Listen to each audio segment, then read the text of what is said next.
ফিরে এলাম বিরতির পর। রবিবার এশিয়া কাপে ভারত পাক মহারণ, আর এই ম্যাচ ঘিরে উত্তেজনার পারদ চড়তে শুরু করেছে। ভারত পাক মহারণের আগে বার্তা কপিল দেবের। এ নিয়ে জানবো বিস্তারিত। আমাদের সঙ্গে রয়েছে প্রতিনিধি বিশ্বজিৎ দেব। বিশ্বজিৎ, কি জানতে পারছো? দেখো দিয়া, রবিবার এশিয়া কাপে ভারত পাক যে খেলাটি সেটাকে মহারণ বলে আখ্যায়িত করা হচ্ছে।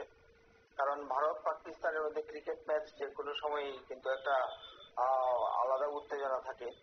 সেই অপারেশন সিঁদুরের পর ক্রিকেট মাঠে প্রথমবার মুখোমুখি হচ্ছে দুই চিরপ্রতিদ্বন্দ্বী। স্বাভাবিকভাবে এই ম্যাচ ঘিরে উত্তেজনার বারদ চলতে শুরু করেছে। এমন আবহে ভারতীয় ক্রিকেটারদের বিশেষ পরামর্শ দিলেন কপিল দেব। বিশ্বকাপ জয়ী অধিনায়কের কথায়, ভারত শক্তিশালী দল, পাকিস্তানের বিরুদ্ধে অবশ্যই জেতা উচিত।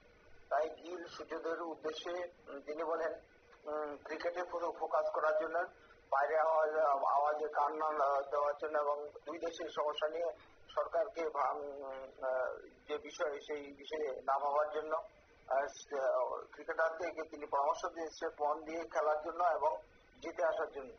ভারত পাকিস্তানের মধ্যে দ্বিপাক্ষিক সিরিজ বহুদিন ধরে বন্ধ, তবে এশিয়া কাপে একাধিকবার মুখোমুখি হতে পারে দু দেশ। গ্রুপের পাশাপাশি সুপার ফোরে ভারত পাকিস্তান ম্যাচ অবধারিত, এমনকি ফাইনালেও দেখা হতে পারে সূর্য আঘাতে। এদিকে গতবারের চ্যাম্পিয়ন ভারত এবারও দাপটে এশিয়া কাপের অভিযান শুরু করেছে। বুধবার আমির শাহীকে 9 উইকেটে দুর্মুষ করেছে ইন্ডিয়া।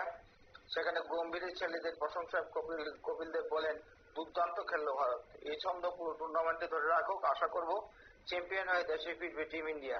শুভকামনা রইল তাদের জন্য। কপিলের পাশাপাশি ভারতীয় ক্রিকেটারদের প্রশংসা শোনা গিয়েছে ওয়াসিম আকরামের গলায়, বিশেষ করে কুলদীপ যাদবকে দেখে মুগ্ধ পাকিস্তানি কিংবদন্তি পেসার। তার কথায়, কেকেআর এর কোচ থাকাকালীন কুলদীপকে প্রথম দেখেছিলাম, তখনও অনেক ছোট। সেই সময় স্বামী ও কুলদীপ আমার ছায়াসঙ্গী ছিল। প্রাতরাশ মধ্যাহ্ন ভোজন একসঙ্গে করতাম। তখনই কুলদীপের শেখার খিদে আমার নজরে এসেছিল।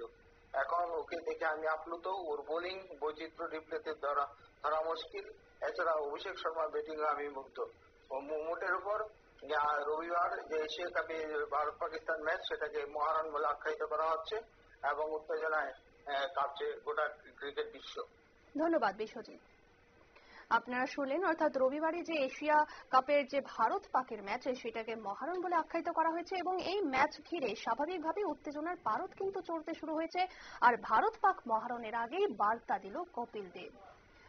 সংবাদ আপাতত এই পর্যন্ত। পরবর্তী খবরের জন্য অবশ্যই চোখ রাখুন নিউজ ভ্যানগার্ডের পর্দায়। নমস্কার।